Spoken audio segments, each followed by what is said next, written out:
தென்னாப்பிரிக்காவுடனான போட்டியில் கிடைத்த அனுபவமே ஐக்கிய அரபு ராஜ்ய அணியை வீழ்த்த காரணமாக இருந்தது என ஜிம்பாப்வேயின் ஷான் வில்லியம்ஸ் தெரிவிக்கின்றார். உலகக்கிண்ண கிரிக்கெட் தொடரில் இன்றைய போட்டியில் ஐக்கிய அரபு ராஜ்யத்தை ஜிம்பாப்வே வென்றதன் பின்னர் அவர் இதனை குறிப்பிட்டார்.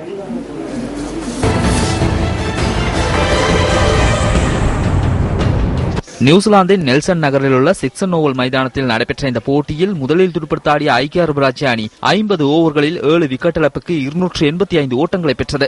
2010 ஆண்டு நடைபெற்ற இளையோர் உலகக்கிண்ண கிரிக்கெட் போட்டிகளில் இலங்கை அணியை பிரதிநிதித்துவப்படுத்திய ஆண்ட்ரி பிரஞ்சர் இன்றைய போட்டியில் ஐக்கிய அரபு ராஜ்ய அணிக்காக விளையாடியமை விசேட அம்சமாகும்.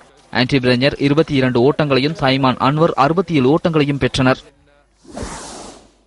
வெற்றிலக்கான 286 ஓட்டங்களை நோக்கி பதிலளித்தாடிய சிம்பாப்வேவுக்கு அணித்தலைவர் பிரண்டன் டெய்லர் பெற்ற 47 ஓட்டங்கள் வெற்றிக்கான அடித்தளமாக அமைந்தது.